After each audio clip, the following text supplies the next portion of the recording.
साहस, बलिदान और देशभक्ति की प्रतिमूर्ति शहीद चंद्रशेखर आजाद। महज 25 साल की छोटी सी उम्र में देश के लिए कुर्बानी देने और क्रांति की अलख जगाने वाले शहीद चंद्रशेखर आजाद की ये तस्वीर उस अप्रतिम गौरव गाथा को बयां करती है जो अलीराजपुर जिले के इस आदिवासी बाहुल्य जनजाति अंचल की पहचान है। मध्य प्रदेश की माटी के ये लाल अलीराजपुर जिले के भावरा में जन्मे और यहीं पले बड़े। आजाद ने स्वतंत्रता की पहली तालीम भी यहीं हासिल की। देश के इस वीर सपूत को आज भी उनके पड़ोसी गौरव और शान के साथ याद करते हैं। जो हमारे जो पड़ोसी थे, जो उनकी माता जी, वो जब भी ये समझ लगे हमारे पिताजी हमको मारने के लिए स्कूल नहीं जावे, मदरसा नहीं जावे, तो वो आगे आ जाती थी। आज ये कुटिया एक मंदिर का समान बन चुकी है, जो आज़ाद के द्वारा ही हमारे इस गांव का नाम रोशन है। जो भावरा को कभी कोई जानता नहीं था, आज पूरे विश्व के अंदर भावरा को सर आज़ाद के द्वारा ही जाना जाता है। और यहाँ पर एक बहुत अच्छा मंदिर बना हुआ है जो हम रोज़ सुबह शाम उसे देखते ही रहते हैं। आज़ादी का सपना अपने दिल में संजोए आजाद ने अपनी गतिविधियों से अंग्रेजों की नाक में दम कर रखा था।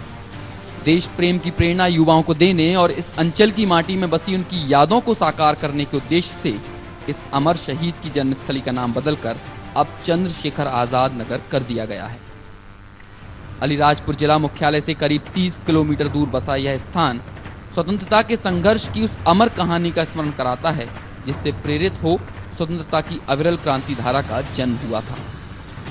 आज आजाद बेशक नहीं है, लेकिन देश के लिए जान न्यौछावर करने की उनकी प्रेरणा और सदैव आजाद रहने की ललक जन जन के दिलो दिमाग में महसूस की जा सकती है।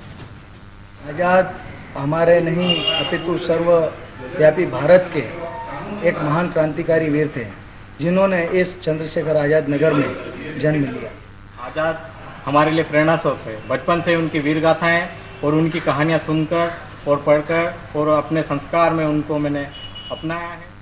आजाद की यादों को संजोए भारतवासी हर वर्ष देश के इस महान क्रांतिकारी को याद करते हैं। मध्य प्रदेश सरकार की ओर से भी यहां आजाद की स्मृति में प्रदर्शनी और मेले का आयोजन किया जाता है। भावरा बस स्टैंड पर लगी आजाद की यह आदमकद प्रतिमा राष्ट्र के प्रति समर्पण की उसी भावना को सदा जीवंत रखती है जिससे प्रेरित हो देश के सपूत मातृभूमि की रक्षा में खुशी खुशी अपने प्राण देने को तत्पर रहते हैं। याद आती हैं वे पंक्तियां कि खुशनसीब हैं वो जो वतन पर मिट जाते हैं, मरकर भी वे लोग सदा अमर हो जाते हैं। दूरदर्शन समाचार के लिए अलीराजपुर से राकेश चौहान के साथ भोपाल से पूजा पीवर्धन की रिपोर्ट।